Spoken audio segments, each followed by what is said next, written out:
여러분 안녕하십니까? 10월 17일 목요일 넘치는 우리 교회 매일 묵상 시작하도록 하겠습니다. 오늘 본 말씀은 예레미야 애가 1장 1절부터 11절까지 말씀입니다. 어제 열왕기 하가 끝났죠. 다 멸망하고 끌려가고 그러나 다시 회복하고, 그래서 여러분들에게 긍정적인 말과 부정적인 말들을 찾아보라고 이렇게 말씀을 드렸습니다. 이 열왕기 하가 끝나고 예레미야 애가를 우리가 묵상하게 되었는데, 저는 참 이 좋은 구성이라고 생각합니다. 왜냐하면 예레미야 애가를 썼던 이 예레미야는요, 열왕기 하 그 끝부분에 나라가 멸망되어져 가는 그 부분에 활동했던 선지자였거든요. 우리가 예레미야도 살펴봤죠. 열왕기 하도 살펴보죠. 그리고 열왕기 예레미야 애가를 살펴보면요, 역사적인 그 멸망의 그 부분들, 선지자의 그 당시의 외침, 그리고 그에 따른 슬픈 노래까지 살펴보는 아주 좋은 구성이라고 저는 생각합니다, 개인적으로. 여러분들이 이 예레미야와 그리고 열왕기 하와 예레미야 애가를 이렇게 묵상하시면서 무엇을 배우고 무엇을 이렇게 느끼고 적용하고 이렇게 했는지는 정확히 모르겠지만, 저는 개인적으로 이렇게 예레미야와 열왕기하와 애가를 살펴보면서 저 자신을 돌아보게 되고, 인류의 흥망성쇠, 나라의 흥망성쇠, 개인의 흥망성쇠가 다른 어떤 것에 있지 않고 하나님께 있음을 다시 한번 생각해보고 또 적용하게 되었습니다.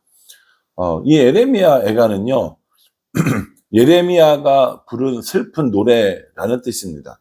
애가라는 것 자체가 슬픔을 노래하는, 우리가 흔히 신학적으로 분류할 때 시편에서 탄식하는 시라고 불리는 이런 것들과 같은 맥락이라고 보시면 됩니다. 뭘 탄식을 해요? 자신들의 상황을 탄식하는 거죠. 자신들의 이 상황을 탄식하면서 그것들을 시로 그리고 노래로 만들어서 부르는 겁니다. 여러 가지 이유가 있지만 이렇게 시와 노래로 부르는 이유 중에 하나는 뭐냐면 잊지 않기 위해서라는 것이죠. 여러분, 우리가 노래로 부르면 잘 잊어버리지 않잖아요. 가사를 그냥 생으로 다 외워보려고 그러십시오. 외워지나. 그런데 그걸 노래를 붙여서 혹은 은유를 붙여서 이렇게 기억을 하면 오랫동안 기억이 되겠죠. 그런 것처럼 슬픔을, 애통을, 자신의 이 비참함을 노래로 지어서 자신의 이 상황을 이야기하는 이 탄식시를 통하여 이스라엘의 죄로 인하여서 멸망당한 그 일들을 탄식하고 있는 시가 바로 이 예레미야 애가라고 보시면 될 것 같습니다. 예레미야 애가는 1장부터 5장까지 되어 있습니다. 그런데 자세히 보시면 아시겠지만 1장, 2장, 그리고 4장, 5장은 22절로 되어져 있고요. 가운데 있는 3장만 66절로 되어져 있습니다. 히브리어 알파벳은 22개이거든요.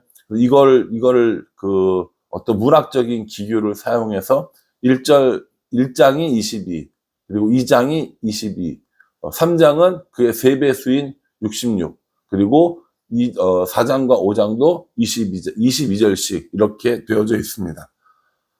이렇게 절수를 맞춰서 쓴 이유는 정확히 모르지만 이건 고대에서 그리고 유대에서 사용했던 이 문학의 방식이다라고 생각하시면 될 것 같습니다. 그러니까 대충 지은 시가 아니라는 거예요. 고도로 계산하고 철저하게 생각을 하고 그리고 자신의 마음을 담은 아주 수준 높은 이 애가라는 겁니다. 내용을 한번 살펴보면요, 1절에 보면 이렇게 얘기합니다. 슬프다 이성이여, 전에는 사람들이 많더니 이제는 어찌 그리 적막하게 앉았는고. 전에는 열국 중에서 크던 자가 이제는 가부같이 되었고, 전에는 열방 중에 공주였던 자가 이제는 강제 노동하는 자가 되었도다 라고 이렇게 이야기합니다. 예전에 굉장히 화려했는데, 예전에는 굉장히 사람이 많은 성이었는데 이제는 다 끌려가고 전쟁에서 죽게 되고 뿔뿔이 흩어지고 아무도 남아있지 않구나. 정말 적막하고 쓸쓸하고 외로워졌구나 라고 이렇게 이야기하는 겁니다. 이렇게 생각하시면 돼요. 어떤 사업을 하고 있었는데 혹은 뭐 가게를 하고 있었는데 전에는 사람들이 막 미어 터졌어요. 막 줄을 서고 막 뭐 점심시간 저녁시간 아니어도 낮에도 막 사람들이 막 엄청 많고 이런 가게가 있었어요. 그런데 어떤 일 때문에 그 가게를 문을 닫고 폐업을 하게 된 거예요. 그 폐업한 가게를 들어갔다고 생각해 보십시오. 사장님이 예를 들어서 얼마나 쓸쓸하겠습니까? 그렇게 북적북적거리고 그렇게 음식 냄새가 나고 그렇게 사람들이 많이 있고 활기차던 그곳이 사람 하나 들어오지 않고 주방에 불은 꺼져 있고 음식 냄새 하나 없어진 그 가게를 본다면 얼마나 쓸쓸했겠습니까?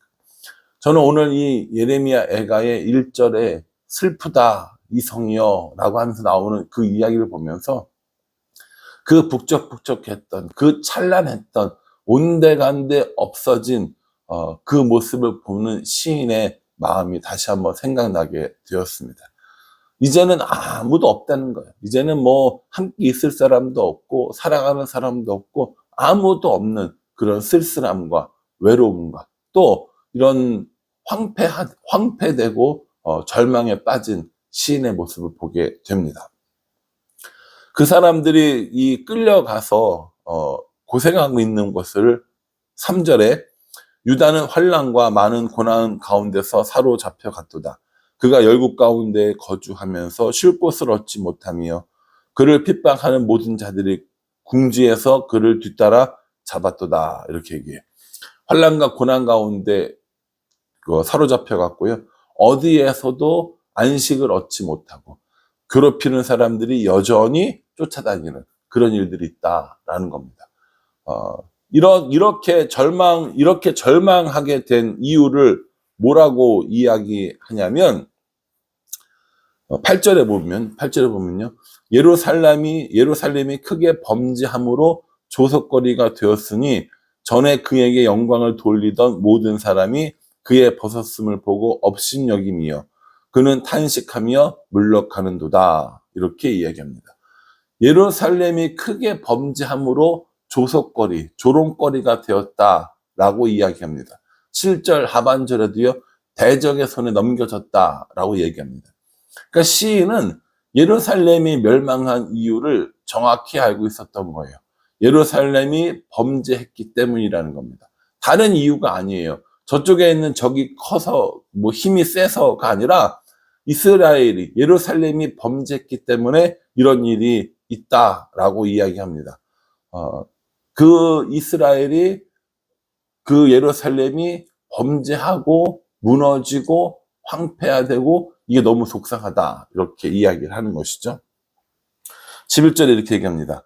그 모든 백성이 생명을 이으려고 보물로 먹을 것들을 바꾸었더니 지금도 탄식하며 양식을 구하나이다. 나는 비천하오니 여호와여 나를 돌보시옵소서 이렇게 얘기합니다. 여기서 말하는 나라는 건요. 뭐 예레미야 자신을 이야기할 수 있지만 이스라엘 전체 예루살렘을 의미하는 거라고 보는 것이 훨씬 더 맞습니다. 그렇게 생각해 볼 때 이스라엘의 범죄함, 예루살렘의 범죄함으로 인하여서 사람들의 조속거리가 되었고 자신들이 가지고 있는 보물을 팔아서 먹을 것을 사야 되는 상황이 되었고 여러분 보물을 가지고 먹을 것을 바꿔 먹는다는 것은 아주 극심한 이런 극심한 기근 그리고 회복될 것 같지 않은 기근을 의미하는 거거든요. 왜냐하면 내가 배고픈데 조금만 참으면 이 보물을 돈으로 환산해 가지고 물건을 사면 되잖아요. 근데 그게 아니라 보물을 물건으로 환산할 수도 없고 그 보물은 그냥 뭐가 되는 거예요? 먹을 것과 바꾸는 것밖에 안 된다라는 것이죠. 그러니까 소망도 없고 기근만 있는 이런 상황이라고 이야기합니다. 그래서 이 상황 가운데 여전히 양식을 구하며 탄식하는 비천한 자신을 보면서 여호와여 나를 돌아보소서 나를 돌보시옵소서라고 이렇게 얘기합니다. 우리도 때론 이렇게 다 무너진 성 같은 텅 빈 성 같은 이런 삶을 살 때가 있습니다. 우리들 주위에 사람도 많고 넉넉하고 부하고 이랬는데 이게 어느 순간인가 다 무너지고 사람도 떠나가고 어떤 즐거움도 사라지는 이런 일들이 있을 수 있다라는 것이죠. 애가의 이 노래들은요, 결국 인간의 비참함을 이야기해 주고 있습니다. 그 비참함의 결과가 뭐라고 얘기합니까? 죄의 문제다. 죄악 때문이다. 라고 얘기하죠. 여러분, 우리가 우리의 죄악을 우리 스스로 구원할 수 있습니까? 없죠. 그래서 우리에게 누굴 보내주셨다고요? 예수님을 보내주셨다고요. 이렇게 슬픈 노래를 애가를 부르면 부를수록 우리는 우리를 구원하여 주신 예수 그리스도를 바라보게 되는 겁니다. 이렇게 슬픔에 가득 차고 절망과 모든 탄식이 가득 차면 가득 찰수록 자신의 아무것도 없으며 자신이 아무것도 아니라는 것을 깨닫고 이 모든 것들이 죄 때문인데 그 죄를 내가 해결할 수 없다는 것을 알게 되면 그때 비로소 예수님이 필요하게 되는 거예요. 풍요롭고 넉넉할 때 알지 못했던 그 하나님을, 그 예수님을 이제 이 슬픈 노래를 부르면서 알게 되어진다라는 겁니다. 그러니 여러분, 우리는 이 슬픈 노래를 부르기 전에 예수 그리스도를 알고 예수 그리스도를 따르며 예수 그리스도를 믿는 일들이 있어야 한다라는 것이죠. 이번 사랑축제를 준비하는 이유도 이와 같다라고 말씀드렸습니다. 애가를 부르는 사람들, 텅 빈 성 같은 사람들, 그들에게 복음을 전하며 그들에게 하나님을 전하는 것, 그것이 우리들이 해야 할 일이 아닌가라는 생각을 해봅니다. 여러분들 이 말씀 묵상하면서 슬픔과 비탄의 가운데 있지만, 애통함과 고통 가운데 있지만 여전히 우리의 소망 되시는 예수 그리스도를 바라보면서 그 예수님과 날마다 동행하기를 결단했으면 좋겠습니다. 예레미야 애가는 잘 읽어보지 않는, 그리고 자세히 읽어보지 않는 성경 중에 하나거든요. 그러니 이번 기회에 이 애가 말씀을 꼼꼼히 묵상하면서 우리에게 주시는 하나님의 뜻을 발견하는 그런 시간이 되어질 수 있기를 주님의 이름으로 축복합니다. 기도하겠습니다. 하나님, 열왕기 하를 마치고 예레미야 애가를 묵상하게 되었습니다. 이 애가를 통하여서 우리에게 주시는 바 깨닫게 하여 주시고, 이 애가를 통하여서 우리를 깨우치시는 바 그 깨우침을 가지고 살아갈 수 있도록 은혜 베풀어 주시옵소서. 텅 비고 아무것도 없는 같은 인생들을 돌보시고 또 구원하시기 위하여 예수 그리스도를 이 땅에 보내주셨사오니 그 예수님과 함께 살아가는 우리가 될 수 있도록 은혜 베풀어 주시옵소서. 예수님의 이름으로 기도합니다. 아멘. 오늘부터 새롭게 시작하는 예레미야 애가니까요, 여러분들 함께 꼼꼼하게 잘 묵상해 주시기를 간절한 마음으로 기도하겠습니다. 감사합니다.